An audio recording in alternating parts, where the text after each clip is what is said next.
Ambassador of the Islamic Republic of Pakistan to Azerbaijan Bilal Hayee has served in his country's Ministry of Foreign Affairs since 2001. From 2004 to 2008, he was Pakistan's permanent representative to the UN. From 2012 to 2017, he worked at the embassy in Washington. Bilal Hayee has been Pakistan's ambassador extraordinary and plenipotentiary to Azerbaijan since 2020. Mr. Ambassador, it's a privilege to have you in my program. Your presence adds great value to our discussion today. Mr. Ambassador, relations between Azerbaijan and Pakistan are based on the principles of friendship and brotherhood. How do you evaluate Azerbaijan-Pakistan relations built on solid pillars? Thank you very much. First of all, I want to thank Baku TV for this opportunity that I am giving interview. This interview also coincides with the forthcoming National Day celebrations of Pakistan, which are celebrated in the month of March. And March is also important for the people of Azerbaijan as you celebrate the Nowruz holidays. So congratulations to all your viewers on this important holidays. Now, as far as your question is concerned, Pakistan and Azerbaijan enjoy historic cordial relations. And these relations are not just ordinary friendly relations. We call it a fraternal relationship, which is based on uniformity and shared objectives. Both Pakistan and Azerbaijan desire peace in the region, stability and prosperity for the peoples of the two countries. Pakistan and Azerbaijan have supported each other on various issues of mutual interest at the regional and international fora. And if you talk about the various pillars that underpin this important relationship, I would say that not only the political relationship is very important. Our leaders continue to interact with each other. They exchange notes. They congratulate each other on various occasions. As our president congratulated President Ilham Aliyev on his re-election recently. And also we have strong economic relations, we have strong defense relations, and above all we have strong people-to-people relations. So these are the important pillars that bring our two countries closer. The history of Azerbaijan-Pakistan relations is, of course, much older. Different opinions are voiced about the historical relations between the two countries, especially in connection with the aid given to Pakistan by the famous philanthropist Haji Zainalabdin Taghiyev. What can you say about this? You rightly pointed out that our relations actually go back even before the creation of independent states of Azerbaijan and Pakistan. Almost 100 years ago, Mr. Taghiyev sent some vaccines, vials of vaccines, to save the Muslims of subcontinent who later became Pakistan. So this is a very important step that the people of the two countries, even before the creation of nation states, had a respect and affection for each other. Similarly, if you go to Ichari Shahar, you will find an ancient building with the name of Multani Caravanserai. So Multan is an ancient city in Pakistan. It has a history of 800 years old. And during the ancient Silk Route, trading caravans would travel from Multan city of Pakistan, and on their way to Central Asia and China, they would stop in Baku and have a stay in Multani Caravanserai. So we have ancient cultural connections, and also in modern times we are very strong and close countries with each other. Mr. Ambassador, Pakistan has always supported Azerbaijan during the Karabakh conflict, which is a history now. Pakistan also defended the interests of its friend Azerbaijan in the international arena. During the war, Azerbaijan felt Pakistan's support. We would like to know your thoughts on this. Let me first again congratulate the government and people of Azerbaijan on restoring their sovereignty and territorial integrity. Now the entire territory of Azerbaijan is under the full control of the government of Azerbaijan, and we are much appreciative of the visionary leadership of the President, His Excellency Mr. Ilham Aliyev, on the visionary leadership which helped in restoring the sovereignty of Azerbaijan. And as you mentioned, that Pakistan has supported Azerbaijan even when the Karabakh issue was alive.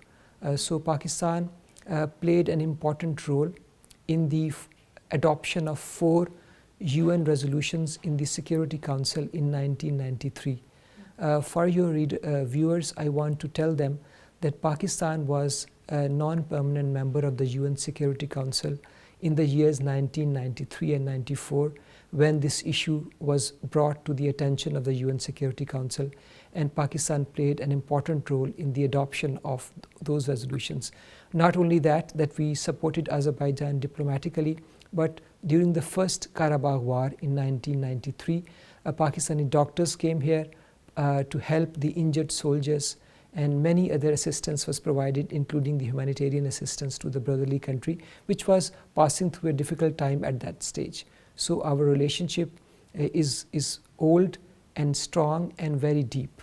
During the patriotic war that ended in victory, the flags of Turkey, Azerbaijan, and Pakistan flew together in Azerbaijan.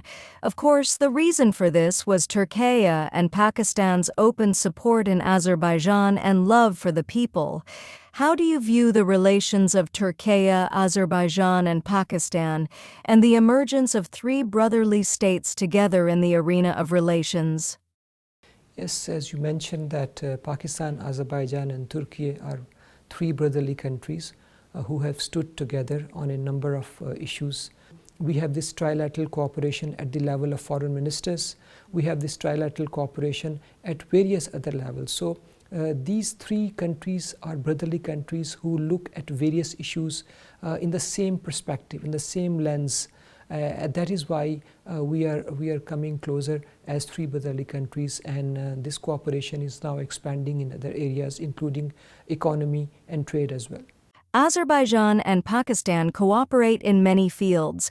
In particular, I would like to talk about cooperation in the military field. Trainings are held with the participation of military personnel of the both countries. The joint military exercises with Turkey and Pakistan were remarkable events. What awaits military cooperation in the near future? Yes, the 2 countries have a very strong and close cooperation in the domain of defense. More than 300 Azerbaijani officers, military officers, Air Force officers have got the training in Pakistan over the last several years. Pakistani commandos have trained many of your soldiers here, and we could see the result and the valiant fight that Azerbaijani officers, soldiers put during the Second Karabakh War in liberation of their territories. So this defense cooperation is a multifaceted in itself. It extends beyond training and also the cooperation in other areas, and this cooperation is in fact expanding by every day. And with the involvement of Turkey also, special forces joint military drills were held in Baku. So these 3 countries also cooperate in the domain of defense, but our cooperation with Azerbaijan is particularly important to strengthen the capabilities of the Azerbaijani forces, their readiness to defend their homeland and against any threat that could come from other countries. Can you elaborate cooperation between the 2 countries in the areas of culture, education, and people-to-people exchange? Yes, we consider that the people-to-people exchanges and cultural cooperation, educational cooperation is very important to make this relationship sustainable in the long term. I am very happy to inform your readers, your viewers, that many Pakistani students have been studying here in Azerbaijan. They study in Azerbaijan Medical University, in engineering universities. They are learning Azerbaijani language. We also have established Pakistan Cultural Center here in Azerbaijan University of Languages. There is a Pakistan studies are taught in Baku State University. Then there is a Pakistan corner in the National Academy of Sciences of Azerbaijan. Similarly, Azerbaijan has established a multicultural center in the University of Modern Languages in Pakistan.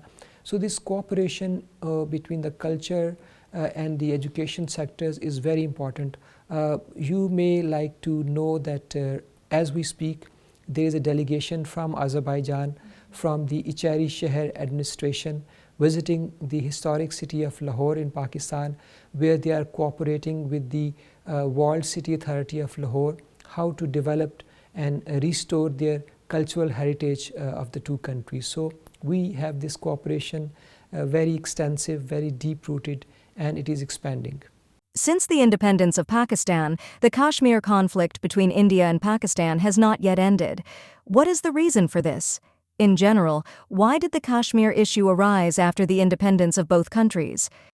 Yes, you rightly mentioned that since the independence of Pakistan in 1947, this issue of Jammu and Kashmir has been there, this dispute. This is an international dispute, and it has been active on the agenda of the United Nations since 1947. In fact, now we can say that Jammu and Kashmir dispute is probably the oldest dispute, active dispute on the agenda of the UN Security Council. Thankfully, Azerbaijan has resolved the issue of Karabakh, but unfortunately the issue of Jammu and Kashmir is still unresolved.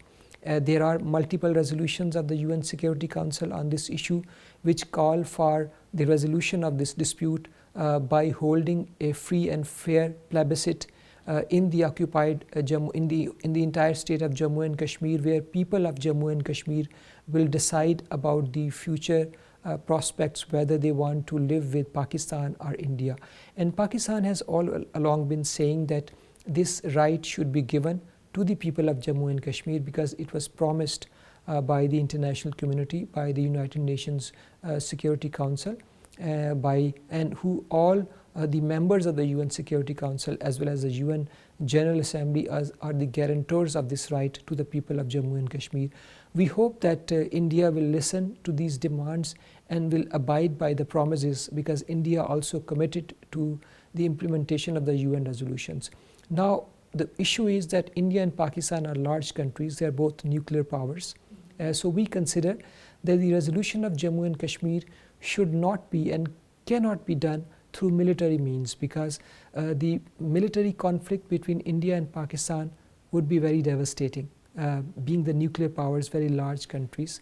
So that is why Pakistan insists and hopes that the Jammu and Kashmir issue will be resolved peacefully according to the wishes and aspirations of the people of Jammu and Kashmir, and in full implementation of the UN resolutions which called for holding a plebiscite in the state of Jammu and Kashmir. How do you evaluate Azerbaijan-Pakistan economic relations? What steps should be taken for the development of these relations? Pakistan-Azerbaijan economic relations are also expanding. Particularly in the last few years, we have seen our bilateral trade has gone up significantly.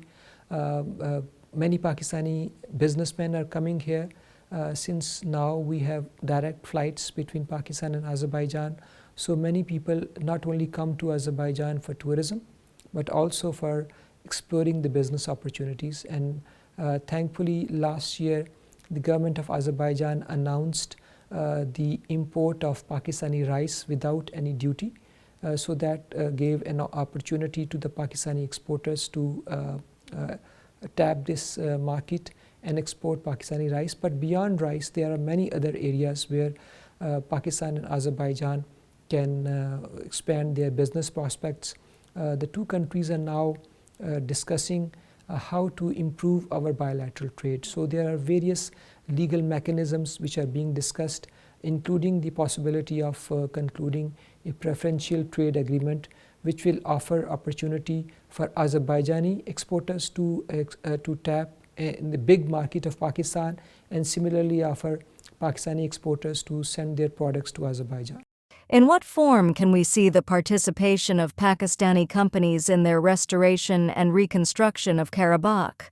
The liberation of your territories in Karabakh after the Second War has opened immense opportunities for the international community, for the business companies who want to come and do some reconstruction work. In fact, many Pakistani companies are also interested in participating in the reconstruction activities.